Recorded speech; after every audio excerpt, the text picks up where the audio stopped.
Welcome, everyone. Welcome to an episode of Divesoft.tv. We have our new series where we look at role models in technical diving. Today, my guest is the very famous and awesome diver, Becky Kagan Schott.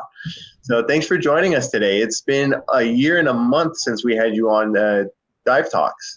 I know. I can't believe it's been that long. When I saw the memory pop up recently, I can't believe how many of these dive talks that you've done over the past year, how many I've done over the past year. Just, it's been wild, huh? Yeah, I love the little series that you had going with Corey. Deep discussions and shallow thoughts or something? Yeah. Yeah, and we stopped doing them after a little while just because we started trying to focus on some other projects and work. And when Corey started getting busier at Light Monkey too, we stopped doing them. But maybe we'll pick back up someday. Right. Yeah, it was. I thought it was a few episodes, but they were great. Like I love the one with Richard Harris and with Brian. Yeah, they were awesome. Thank you. I think we did like maybe a dozen or so of them. And then everybody else was getting into doing the online talks and everything. And we were like, well, I think we're good for now. So it's been fun watching a lot of other presentations and talks online for the past year. Yeah, I mean, and then, you really took advantage of the time, I think, with your photogrammetry. Like, it's been awesome. Like I've seen you do the photogrammetry and then now printing some of the models that you've done.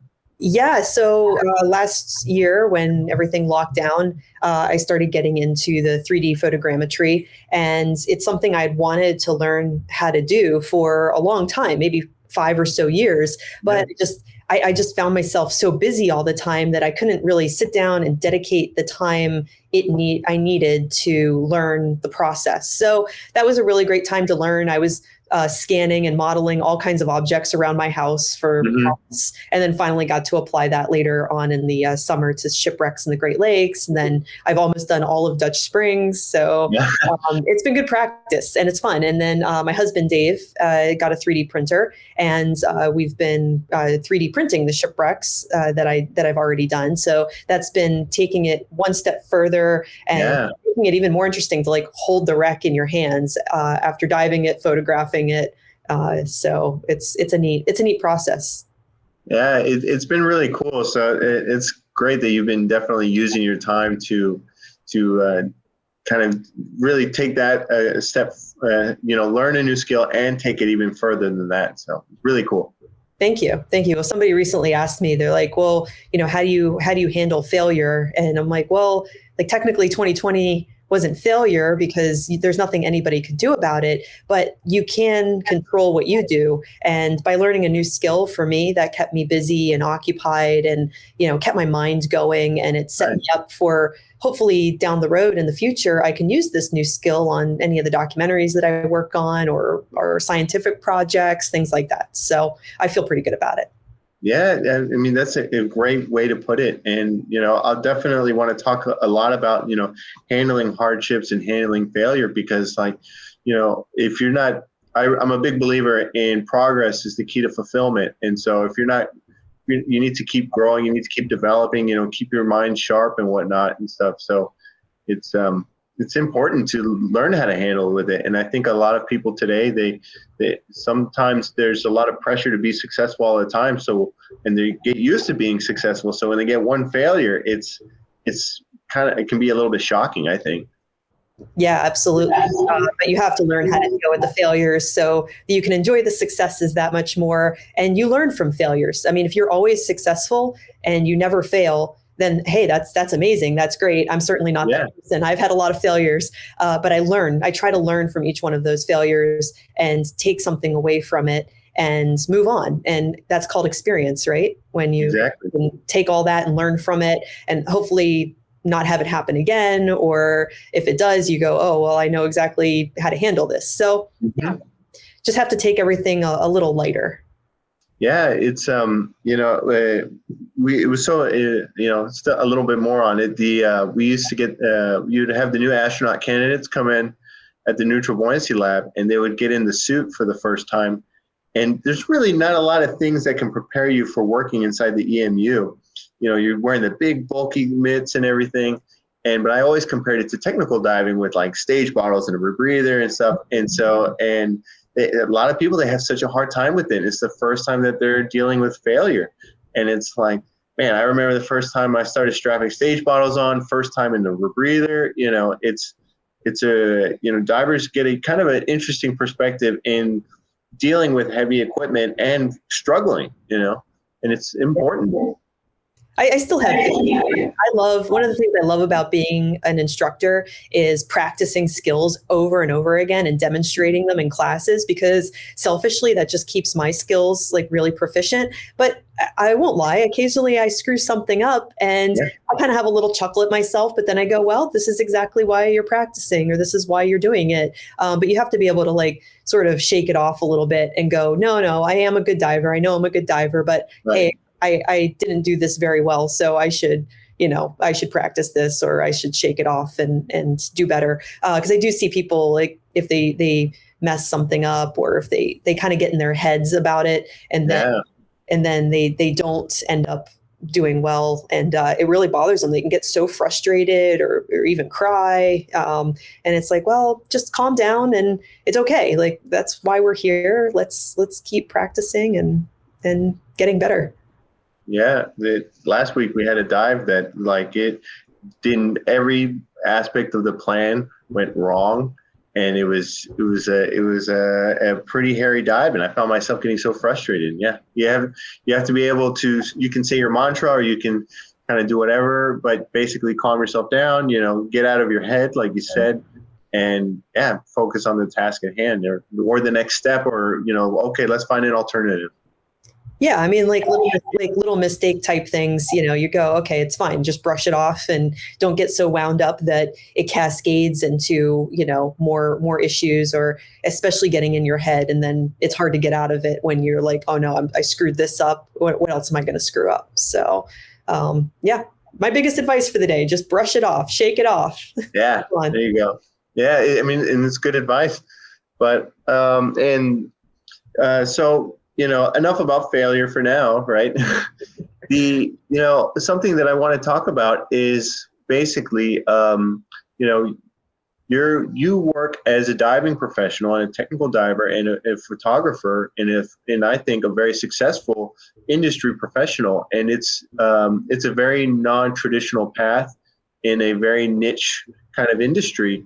And so, when you're a kid, sometimes it's when you're kind of deciding what you want to do, there's a lot of pressure to find a very stable career path, or a stable, make a very stable life, so it's very non-traditional. So how did you come about, choosing a very non-traditional path? I don't know that I really chose it. I mean, I think it sort of chose me in a lot of ways. That probably makes no sense, but no, that tends to happen, I imagine.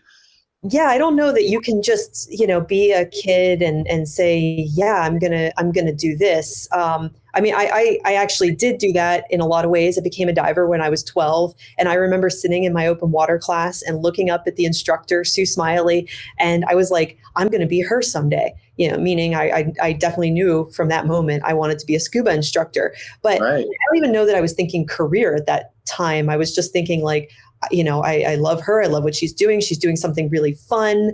I think I want to do that too. And then, of course, I did the traditional. I was in high school and started getting into other types of diving. And I did become an instructor at 18. But even then, I don't think that I thought that I would do it as a full-time career the rest of my life. Mm-hmm. I knew it would always be involved in my life. And then it wasn't until I was in college and I decided, I really wanted to take a leap to do documentaries and journalism and go that direction, that I decided, all right, I want to try for this someday. I want to try to be a professional, underwater cameraman or photographer. I don't know if that dream is going to work out, but let me try to set myself up for success in order to do it and still do a job that I enjoy. So I started working in TV news, and that was really great experience. Because run and gun, it was something different every single day. If I screwed up one day, well, tomorrow was a clean slate. And underwater is sort of run and gun as well, because we don't always have a lot of time to get shots that we need. Equipment breaks, lights may not work. So you're always thinking ahead or trying to solve problems really quickly, which was really similar to TV news. So I don't know. I guess long story short, this has been a journey for me.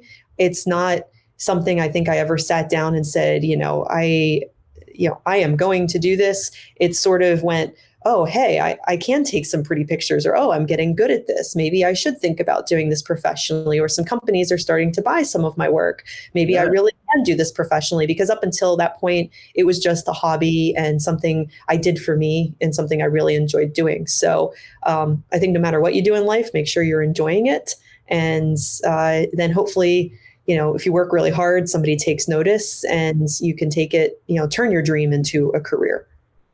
Right, right. I mean, you turn your passion into your profession. And I think what's really cool about your story in particular is that you kind of went into the journalism route in terms of photography, rather than, like, I see very common where a lot of people kind of look at the artistic side of it.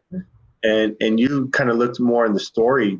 Can you talk a little bit about the differences in the journalism and the versus kind of the more art focused? Yeah, I mean, I've definitely been art focused since I was a kid. I've always loved painting and sculpting and drawing, photography, even when I was a kid. So that part kind of came naturally to me. The harder part was the storytelling. And I learned early on that an image, whether it's video or a still photo, it becomes more powerful when it has a powerful story. And so connecting those two things together was important. And being a photojournalist, you're telling stories through pictures or through video. And so you've got to learn how to tell that story through those series of images. And so it can be challenging, but I really like that challenge. And I really do like that type of storytelling, because I think that can be really compelling to people, whether it's just entertaining to them or whether it's educational or whether it inspires them to go out and take action and do something, like get into tech diving or, protect manatees or whatever the story is. Like, media can be very, very powerful. And I learned that early on. So I did. I took the journalism route. And I also wish that, looking back, I would have taken some business classes as well, because I was actually very, very focused on the artistic side and the creative, learning to edit, and digital photography when it was coming around. And I was still doing black and white photography in a dark room. So I was doing all these things, but I didn't realize that I would need to own my own company someday. But hey, that's where my husband, David, enters, and it's great. He's got an MBA, and I've learned so much from him. Yeah, it's a great partnership. Yeah. It is. It's a really great partnership. I mean, he dives and shoots as well, but he really handles the business side of our business. And I've learned so much over the years. That's always my biggest piece of advice to aspiring photographers and videographers is take business classes, because it's not all just, hey, we're out taking pictures, we're traveling the world, like, life is great. If you really want it to work, it has to be a real business. So exactly. Yeah. And what I feel like, what great timing, you had in terms of, like, the social media kind of explosion in the last 10, 15 years, and how big it's become, taking pictures and videos. I mean, you're seeing companies now like, they have to have a face on social media in order to be relevant. And so it's like, it's really interesting, especially, and then even the film to digital boom. I mean, if I remember developing film in a dark room, and, like, now digital starting to kind of, like, really take over. It's just, it's what a time, I think. Yeah. It is. Things have evolved so much. The equipment, the technology, being able to get your media out there on these different platforms. It's an incredible time. It also makes my career a little bit more challenging in some ways. It makes it easier and harder at the same time. Yeah. It makes it easier to get my work out there and to showcase it all over. But at the same time, there's more and more saturation, and there's more and more people. So that can be challenging as well. That's a great point. Now everyone has a camera in their pocket. And now everyone has a GoPro. And then, I was talking with Alex Dawson last week, how a lot of the pictures that we took in Angelita, he took all these photos, and then I had a cell phone behind him, and I still was able to get pretty good shots. And, like, I saw they camera good? And it's like, yeah, you can do that with a camera phone. So I think that keeps us as professional photographers always trying to stay a couple steps ahead. And You have to, what can yeah. you do to stand out? What can you do to be different? And then after a while, unfortunately, like sometimes you get other photographers that start mimicking your work. And so then again, you've got to try to take another step forward and think outside the box and go, all right, what can I do now? What new thing can I experiment? Trying to keep your style and trying to keep moving forward. Right. That really reminds me of the story about the lion and the gazelle.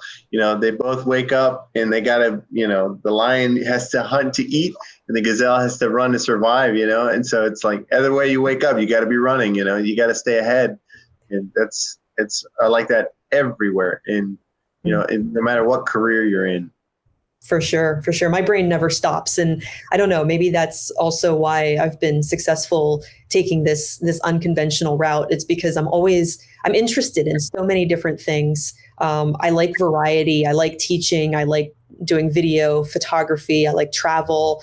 I like doing so many different things. And I try not to do any one of those things too much, I guess, so I don't get burnt out. But it's nice to, I don't know. It's just nice to have all these different experiences. And my brain, again, it just never stops. It's like, oh, I'd really love to get to this location and do a shoot here. Or if maybe I'm thinking about a class that I have coming up and the way I want to teach it. Like, there's just always something that I'm thinking about. I mean, and that's kind of a really interesting point is that it takes a lot of drive to see new places, to do new skills, to do new things. We were talking a little bit earlier how a lot of people, they like love scuba diving. They'll start doing it professionally, and then kind of I don't want to say stagnate, but they kind of do, because we're kind of creatures of convenience, where once we're doing something we enjoy it, the inertia takes over, and it takes a lot of drive to do new things, try new skills, learn new equipment, and to go and see these new places instead of going to the same place all the time. How do you keep that drive alive? Well, I mean, I think you said it too. I mean, this is not a Monday through Friday, 9 to 5 type of career. It really is. It stems from passion, and I'm working all the time, but it doesn't feel like work because I love it so much. And I think I've seen a lot of friends, I don't know if I'd use the word burnout, but start to get stagnant over the years, or maybe just stop doing this as a career. And I think because the fun stopped, or the part that they enjoyed went away, and it did become a job. And if it does become a job, unfortunately, it's not as much fun. Now, I mean, that's not to say that everything you do is fun, or every project is fun. I mean, but you just have to do things for you too. So I still dive for myself, quite a bit. And I make sure I go out with friends, people I don't have to watch or babysit, and just go have some fun dives together. And that keeps me energized, and it keeps me, wanting to just move forward. Or maybe I'll take a class. Like there was, even up to a couple years ago, there were still classes I was finding to take. And it's like, great, let's take a new class or learn a new skill, or just perfect a skill I'm not very good at. So say, it's been a while since I've worn a full face mask or something like that. Well, maybe I'll get in the water and dive a full face mask that day, just because, hey, I might have a job that's coming up that may need one. Or, if I haven't been in side mount for a while, I'll jump in and go do some side mount diving. And it's just, I don't know. I think the variety keeps it interesting. So you don't get bored. Yeah, and that's great on it with trying new things. You have to kind of stay engaged, and the variety definitely helps. For sure.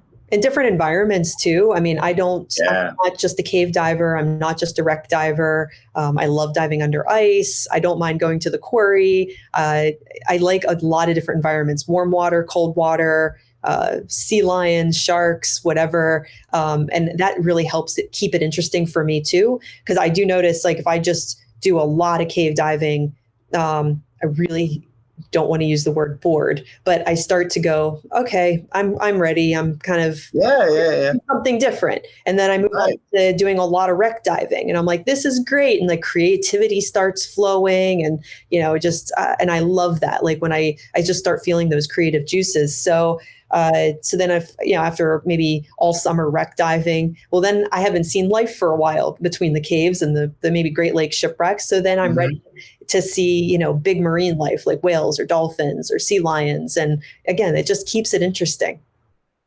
Yeah, and that's a really good thing, is that you're kind of following the inclination. It's like, okay, what's drawing my energy, my creativity and whatnot? Because sure, we often say fun a lot, but it's like, where am I being pulled to? And like being in touch with that is so important, because following it, and then that really keeps up those dynamics. Yeah, absolutely.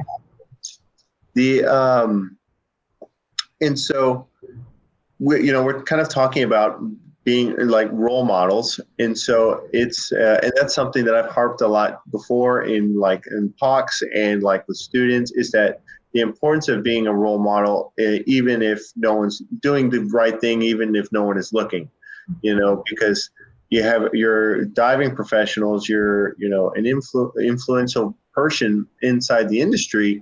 And so what is your, opinion on role models and the importance of it? I mean, first of all, it's crazy to think of yourself in that way. I mean, I got into diving when I was young. I just love diving. I love the environment. I love technical diving and obviously photography. And I do all of these things because I love them. And I never expected, I guess, along the way for this all to happen. Right. So it's a little bit of pressure, because when people start to call you a role model, and you realize that you are, and your students are looking at you and other divers, and wherever you show up, if you're on a boat in New Zealand or in Croatia, they're watching and they're looking and they're learning from you. And they're also just sort of watching to see what you do. So it's like, okay, you've got a rebreather. Are you using a checklist? Right. Do you follow the rules? Do you say, normally this wouldn't be okay, but it's us and we're experienced, so let's just do it anyway. I really am, especially over the last 6 or so years, have become very cognizant of that and really make sure that I follow the rules, because I don't want a past student of mine, to see me doing something that I told them in class that no, we do it this way. So we always stop at 20 feet for a bubble check. And then all of a sudden we go fun diving together and we don't stop for bubble checks. I think that totally sends the wrong message. So I make sure that I dive how I teach, and I try to set that example for anyone who is a past student or anyone who I'm diving with on a boat or a trip, just so they can see that I've remained safe and alive over the last 26 years of diving. And, I think the reason why is because I follow the rules, or I know when to call it. I know when it's not my day. So I also like to emphasize that as well, and telling people, you might be a badass diver, but we all have off days. And there are just days where I'll feel tired and go, you know what? I don't really think I'm up to doing a 200-foot dive today in cold water with my camera. Maybe I'll leave the camera, or maybe I just won't do the dive at all, or maybe I'll just do one dive instead of two. And I think that's an important example to set too, just to show people that you don't need to get pushed into doing a dive. And if you're not feeling comfortable that day, and everybody has a day that they're feeling off, and it's okay to not go. So it's always okay to not go. It's great words. And I always encourage that, even for people that are young instructors or even dive masters. You're basically put into the role with new divers and stuff. Like, you have to be sharp and be professional. It's a big part of it. And part of that is being a role model and doing things the right way, Yeah, I mean, it's you just have to know that all eyes are watching, and everybody's watching to see what you're doing, and it can be a bit intimidating, and there's a bit of pressure there, but at the same time, I think for me at least, that's why I started teaching technical diving was because I wanted to be able to share my passion and also my experience with other divers and say, look, don't just do like a fast, cheap, easy class or something. Let's do it properly. Let's teach you properly so you can be safe too. So, I think being a role model can be set up in a lot of different ways. You could be a role model as an instructor or as a photographer, right. in a lot of different ways. And so I always trying to set the right example and answering a lot of questions. That's the other thing I do a lot of. Yeah. Time I get an email or a phone call, especially from younger divers, men and women, I always try to answer them back because I didn't have that opportunity. I would say just because there was email around when I was getting into diving, but I don't know that that's something I would have done. Or honestly, I would have been too shy to write the people that I looked up to when I was 14 or 15 years old. So I think it's really great when I get an email from a younger person asking for advice in some way, and I always try to answer them back. That's really great. I know I definitely it would have been too shy to have reached out and asked people, especially even like on social media like Instagram and all the other platforms. People can just jump in and just send you a private message and, say hi and ask a question. And I think that's such a good thing, especially, and even if you are shy, like to just ask questions. Don't be afraid to ask. And so I can't harp on that enough because I was always too afraid to ask, and I struggle so much. I'm with you, Joe. I was afraid to ask too. I would have just frozen. But there's really nothing worse than if you meet somebody in person too, and they're like, "Oh, I love your work," and then they just they can't talk, and you can see that they're really excited, and you're like, "Look, I just take pictures, and I'm a diver just like you. I love diving." So I feel bad if they can't answer their questions, but then I try to strike up more conversation and an interest because you never know where a lot of younger divers will go someday. It's a whole new world for them, and I remember how excited I was when I started diving, and if I met my role models when I was that young, I would have just been over the moon. Yeah, I mean, completely, and it's it's funny. It's like, oh, I love your work, and I was like, cool, let's go diving. And so I always, it's an awesome time in terms of being able to have access to people. Now, I know I always reach out to people on Facebook or Instagram because I know they're going to check that more than they'll check their own emails. That's true. Yeah, no, it is a really great time. But speaking of kind of like the role models and whatnot, scuba diving is such a community driven kind of, I don't want to say sport, but it's a community driven sport. And, when you were younger, what were kind of the people that you looked up to? Oh boy. I guess I always looked up to anybody who was doing positive things or exciting things. And it's changed over the years because of, as I've grown and evolved. So, I mean, obviously my first scuba instructor, Sue Smiley, I looked up to her and learned so much from her at the time. And then when I got into cave diving, I totally admired Wes Skiles' work, especially when I started getting into more photography, because here I could see, a person that was doing amazing things and legendary stuff. Yeah. Absolutely. And there was a documentary. So I got into cave diving in 1998, and there was a documentary, Wes and Jill was in it, and Brian K. Cook. It was the Wakulla 2 project. Mm-hmm. I was on National Geographic Explorer, and oh my God, I had it on a VHS tape, and I must have played the tape until it just didn't work anymore. Oh, that's awesome. But to me, that documentary was really inspiring because here it was, I was just getting into cave diving. I was a new cave diver, and here, I see these guys photographing and exploring, this deep cave with rebreathers and oh, it's just amazing. So, I mean, I think you never know what's going to inspire someone, even what's going to inspire, you yourself. And I think at this point in my career, my friends help inspire me or keep me inspired. And so those would be my peers in the dive industry.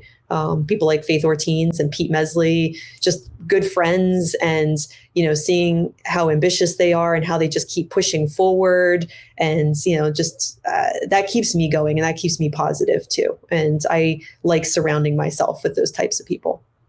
Oh, good words. Yeah.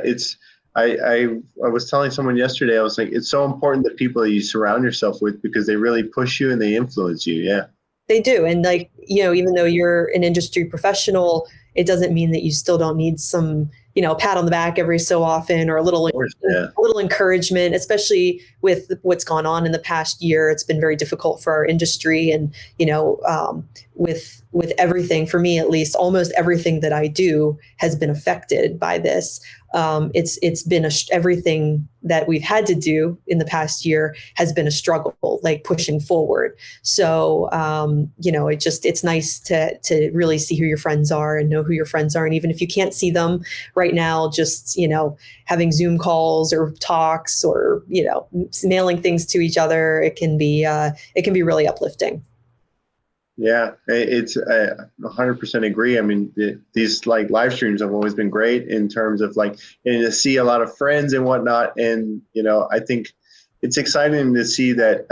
I know DEMA will be happening this year. And so that's, as much as I know everyone wants to go to Las Vegas, but it'll be great to just see everybody again and whatnot. And even if it's, following certain guidelines and whatnot, I think it'll be great. And we're going to the West Coast for some demos. Nice. And so, and then we're going to go to Seattle and we'll dive with Jeff and see, I've never dove out in Seattle and Puget Sound. So I'm excited about that. Hopefully I can go see a GPO. It's great. It's everything is like supersized out there. Like, yeah, it's so cold because the water's so full of nutrients. So yeah, all the animals are so big. Yeah. Yeah, I love it. I love all the big plumose, the big white anemones, and the cod, sea lions. It's great. Yeah, it'll. I'm looking forward to it. So I've definitely had a lot of. I haven't had the same kind of encounters with sea lions that you've had. We used to collect fish for an aquarium, and we would do it at night with lights. Mm-hmm. And so we would shine a light on like a Garibaldi or an opalite, like a kind of a big fish. And all of a sudden it would be something would swoop across and the fish was gone and I had no idea. And then all of a sudden I realized there was a sea lion swimming over me, like just catching the fish. And I was like, oh no. Yeah, they're cheeky little buggers. I had a Nat Geo shoot and they wanted GPOs, giant Pacific octopus, so badly. And I had the camera on a tripod and like set up looking into this like hole, and the octopus was just starting to come out and like touch the dome port with like a couple of its tentacles and stuff. And all of a sudden I felt like somebody was with me. I just felt like there was somebody right next to me. And I look over and it was a giant stellar sea lion. And it was just sitting there on the lake or on the seafloor with me and kind of like looking at my camera and looking in the hole, like, what are we doing? What's in there? Oh, is that an octopus? I'm going to eat your octopus. So I'm like, no. Here I was like, started like scratching it under the chin and trying to distract it away from the hole. And I'm looking around going, I definitely have the coolest job in the world. Like right now I'm distracting this giant stellar sea lion so it doesn't eat my octopus. Yeah. That's funny. That's those are underwater photographer. That's a typical Tuesday. Right. Yeah, it's like you see an eye pop out of the hole and it's like, it's the octopus, like, is it safe? It's like, no. Go back in. That's funny. Yeah, it's and I like to talk about too, where you have like these moments that are like where you sit and you reflect and you're just like, oh, wow, this is pretty cool. And I really think that those make up for like the hard days where maybe you're, traveling and you have all these delays and these issues and whatnot, or like you're filling tanks or you're kind of working on things. You have to stay up all night, try to get things ready and stuff. You talk about a little bit about like kind of the hard days making up or the good days making up for the hard days. You're so spot on. And those good days, and they obviously, I think they outweigh the hardships or the bad days, but we work really hard. I just did a shoot for Seiko watches and it was it was difficult because it's a big client, right? And we were supposed to go to Antarctica in February, and I had planned so much. I mean, everything from designing the dry suits, the wings, and we had bags and jackets made, all these things. And then it got canceled because of COVID. And at first I was really depressed. And then I'm like, wait, maybe we can do it here in the United States. Like maybe they'll still want these shots. It won't be Antarctica, but maybe we can do it here. So I made it happen basically. And everything was such a struggle, like just getting to Michigan, getting the hotels sorted, Wow. Logistics. Thankfully I work with a great dive shop up there, Scuba North. And, I had the owner help me out with logistics, like tremendously, with chainsaws and sleds, and a group to help us like haul the gear out and cut the holes and get us doubles that we needed. And there were so many hiccups. And last minute, my behind the scenes videographer couldn't make it because they changed travel restrictions in Canada. So I had to find somebody I knew here in the United States that, can dive under ice in 2 weeks, and obviously can shoot video stills above water and underwater. There's just not a lot of people that can do that. So it's very challenging. It was very stressful. And in the end, the shoot came together and it was beautiful and it all worked out really well. But nobody ever sees the hard times beforehand. Like you said, like the struggles, like with whether it's filling tanks all night or mixing tanks, right, working on broken gear, rearranging schedules, for people. There's so much that needs to be done. And it's not a complaint. It's just that, hey, no, it's the reality of it. Yeah, it's just the reality of it. And, fixing every time I get home from a trip, I've got a pile of broken gear that needs to be fixed or replaced. And, it's working on that stuff. But yeah, the good moments definitely outweigh that, like 110%. Like the struggle to say, get to Antarctica and pack and lug all the gear to the bottom of the planet. But then to be in the water with like a leopard seal and have it be curious and take up interest in you, and to have, this amazing kind of connection moment. It's something in your heart you'll never forget. And even though I love taking the photos, I try to look at where I am and soak it all in. Yeah. Yeah, because that's what you're really going to remember in the end, and the people that you're with. I've had great times with the other divers that I'm with. We share these memories together, and we have these experiences that nobody else will ever know about. No, that's great words. I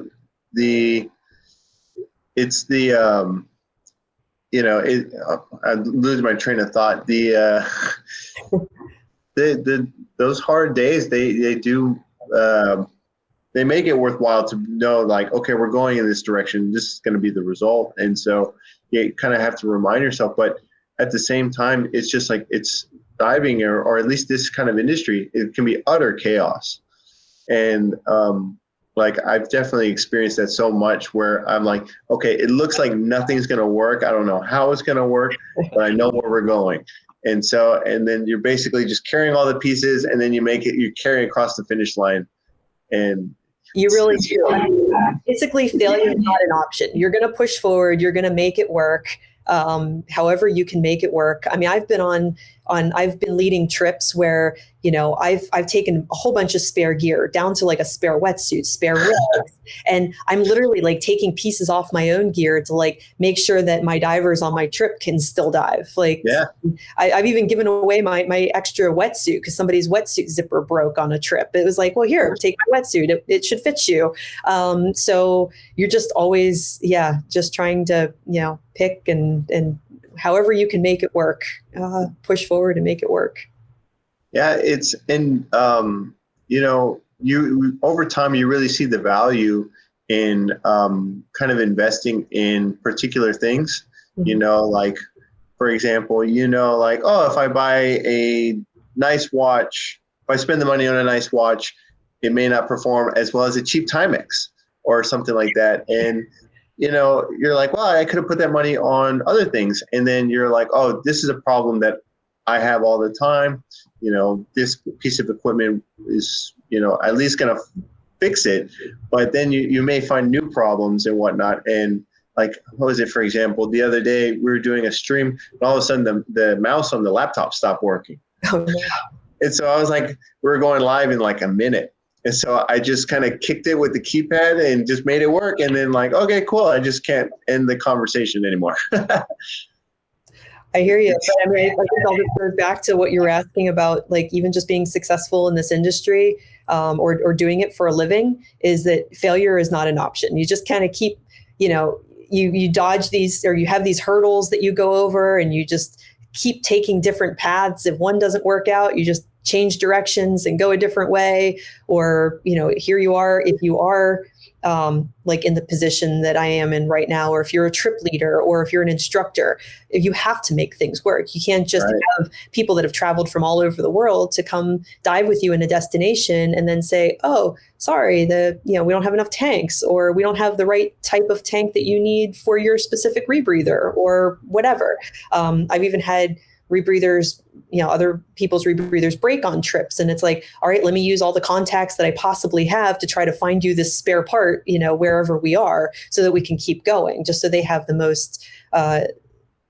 best trip that they can possibly have. So it's never just sort of smooth sailing. There's always something that comes up, but you're just sort of, if you know that those things are going to come up, and you kind of just take it with a grain of salt and do whatever you can do to fix it, so you can move on and make everyone happy and keep diving, because that's the most important thing, to stay in the water and dive.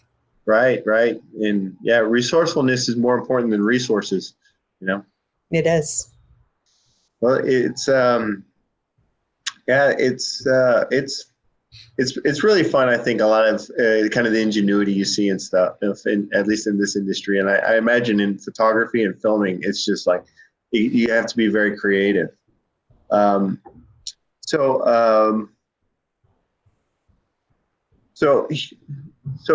earlier we were kind of talking about kind of role models in your kind of early diving days. What would you consider some milestones in your diving career? Oh, well, I mean, that's some big, vague questions.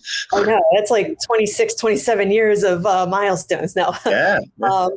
I mean, I guess, like, obviously, so I got certified in Pennsylvania in a cold quarry, and then about a year later, when I was 13, moved to Florida. So Florida obviously opened up a lot of opportunities for me living down there. But since I was young, I couldn't afford to dive in the ocean all the time, or even get out. I couldn't even get there when I was 13, 14. So I found myself diving the springs a lot. And I never thought I would become a technical diver or a cave diver, but I did my first cavern class when I was 14. And I wouldn't say I fell in love with it right away. It was actually not until I was probably 16, and I was doing my intro to cave because the instructor, Herb Sugden, he was an amazing guy. And he was like, you should do your intro to cave. I'm like, I don't know if I really want to be a cave diver. I kind of just want to be an instructor. And he's like, come on. So he put me in a set of doubles at Ginny. This is in like 1997 or 1998. He put me in the first set of doubles I've ever been in my life, and took me back probably to like just around the lips or something. Mm-hmm. And it was midnight at Ginny, and I don't know. I saw beyond the cavern zone, and I went, oh my God, this is really, really interesting. So I guess that was a huge milestone, sort of falling in love with caves and technical diving in general. I didn't know, sometimes you don't know yourself until you're put in certain situations. And that's part of what I loved about cave diving. Like, I loved how I would react, or learning how I would react to certain situations. And when things were pulled on you, or when things happened to you, because obviously things do happen. Right. And yeah, I don't know. That was interesting, because I got into diving because I loved fish and turtles and sharks, and I didn't think that I would take a technical route. So that was obviously a huge milestone. And then right around that same time is when I started doing underwater photography. And since I was diving the caverns and caves at that point, I literally learned to shoot in the dark. So I had a lot of really bad, like, rock pictures. This is film. So, I have my 27 exposures, and they're sometimes not so great. And so I learned a lot during those years. And then then after that, I would say another huge milestone was in college when I decided I didn't want to do marine science. I had a really great internship down in the Keys, and we got to stay at NERC for a month and go inside Aquarius and everything down there. And it was amazing. But I kind of figured out that like doing quadrants and like collecting algae, and no matter what I was working with, science wasn't exactly the direction I wanted to take. So Right. at the same time, I worked at the Florida Aquarium, and we had a group from Shark Week come in to do an episode. And I just started talking to them and saying, all right, how did you get to be an underwater cameraman? How did you get to be a producer? And they all told me they started in TV news and then kind of transitioned into it. So I switched my major right away. And I was like, all right, minored in marine biology, majored in journalism, and kind of took that route. So that was another huge turning point when I finally decided, all right, you know what, science isn't for me, but I still love science. It's just that I don't want to be the one doing it. Right. And I like you brought up storytelling earlier. I like so many different parts of diving, the cave environments, exploration. I love technology. I do love science, dolphins and sharks and shipwreck and history. There's so much. And so I like the variety. And I feel like there's a lot of places in the world that people don't get to see or never will get to see. So I figured out how to combine my technical diving experience with the underwater photography and create. That was it's a very small niche, or at least it was at the time. So I still think it is. Yeah. yeah, I still think it is a very small niche. So then I guess from there, I started shooting. I got my first job when I was 25. Around the same time, I started diving rebreathers, and we went to Truck Lagoon, and I was just blown away by the shipwrecks out there. And I was so excited because here it is. I was 25. I'm in Truck Lagoon shooting for Discovery Channel. And I was like, oh my God, my dream's becoming a reality faster than I could have imagined. And then shortly after that, I met my now husband, Dave. And we started our company, Liquid Productions, which was another huge milestone. And I left news and said, all right, well, you know what? Let me just try this. I was already starting to get, quite a bit of work with Woods Hole Oceanographic Institution and Park Service and Discovery Channel. And, once I left working in news, all of a sudden more opportunities came, which was really interesting because they went, oh, you don't have a day job anymore. Great. We need somebody. So taking that leap was really scary, but I told myself, well, I can go back to it if I really need to. And I haven't gone back. And that was in 1998. So Wow. Sorry, 2008. God, what am I thinking? 2008.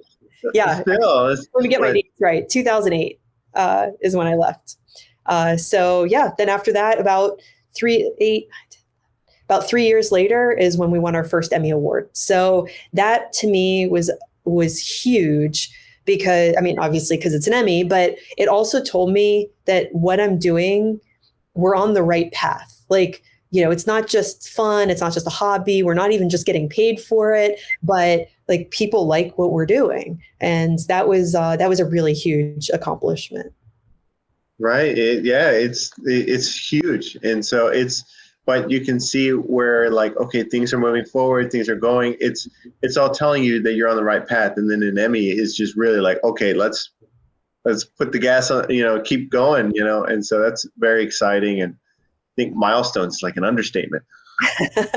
Yeah, I think that same year I was inducted to like Women Divers Hall of Fame. Like there were all these things, all these really exciting things happening. And I was, I think 29 at the time. So I was like, I imagined if I did this career, it was going to take me a really long time to kind of work myself up to, the level that I needed to be at. And it all happened quicker than I thought it was going to happen. So obviously that's a good thing because it's a very competitive career. And you just, like we were talking about failure earlier, failure is not an option. I can't get hired by Discovery Channel or Nat Geo and go out and then have equipment break or a camera not functioning. Like, I'll never get hired ever again. So you need to improvise and always, be able to make things work and, do what you need to do so that you can kind of keep going and keep getting hired. But yeah, the jobs started coming in a lot more after that. And then in 2013, I went back to teaching, but just technical diving, not, so I took a couple years off. I taught open water through Dive Master for 10 years. And then I started our company. We were so busy and I was traveling a lot that I stopped teaching for a couple years. And then when I started teaching again, I just decided to mainly just do rebreathers and some other technical diving courses. So I just wanted to focus on the types of diving that I was really interested into and sharing my experience with my students. So, and that gives me another chance to, because I got into diving because I do love the water, but I also love people. And it's really fun. And because you're an instructor, but like when you create a group or, Oh yeah. yeah. And then you all just like, you start traveling together, or even if you're not, you just see all the directions and all the cool things that these people are doing. And I don't know, it's really awesome to know that, you had a part in that, because I looked up to all of my instructors that I had, and I'm where I am because of them as well. So I think going back to teaching was another big milestone for me, because it gave me a lot of satisfaction. And sometimes when I was struggling with, like working with Nat Geo and other companies can be very, very stressful. Well, teaching kind of gave me that, I'm back in my world. I'm back with my friends, just people that want to go diving and have fun. And, it gives me a release in a way. So I still really enjoy teaching. What a fantastic story, and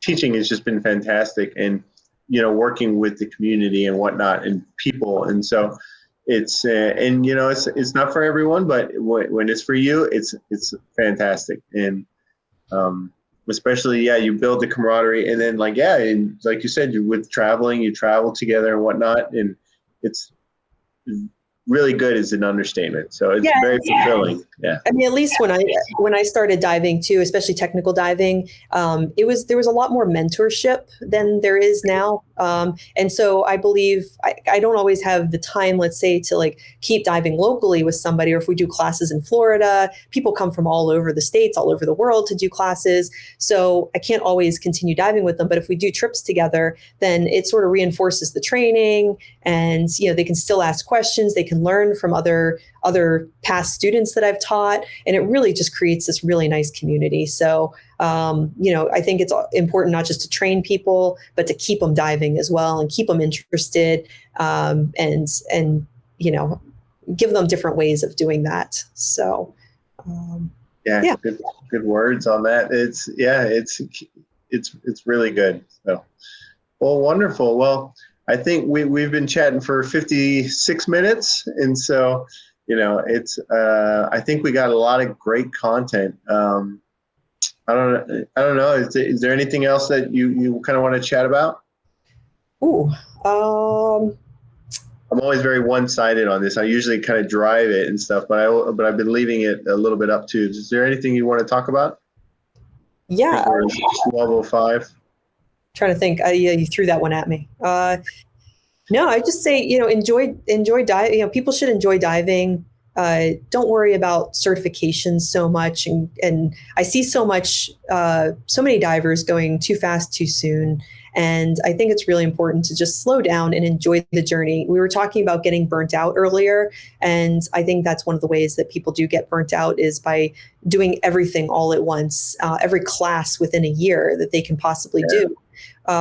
Space it out. And one, you'll become more proficient at that skill. And two, you're just elongating the journey and giving yourself new things to learn down the road in the future. So, I just see a lot of this, CCR, cave CCR, normoxic trimix, all within a year. I feel like it's a lot for people, and they forget that, they're like, how many more hours do I need to get to the next level? And it's like, well, if you have to ask that, don't just enjoy. A little green, yeah. Yeah, just go out and go do some diving. Have fun, because I think that's why we've all lasted in this industry, is we know how to enjoy ourselves. There's always something new to do, and it's important to just stay out there and keep your interest alive. And by taking new classes, or even doing different skills. I think I've taken 3 or 4 different side mount classes over the years, because it's interesting to see the way different instructors do it differently. So why not? It's not about the certification. It's about the experience and the skill that you take away from it. Exactly. Yeah. It's, Yeah, and that's really good. I've talked a lot with a lot of different people about people that are still taking different classes and still learning new things and stuff. And that's such an important part of it. So Yeah, absolutely. But no, other than awesome. that, I don't think there's anything else. I feel like we nailed it all. I think you got it well covered. Yeah, no, you did a fantastic job, and Thank thank you so much. Thank you, Joe.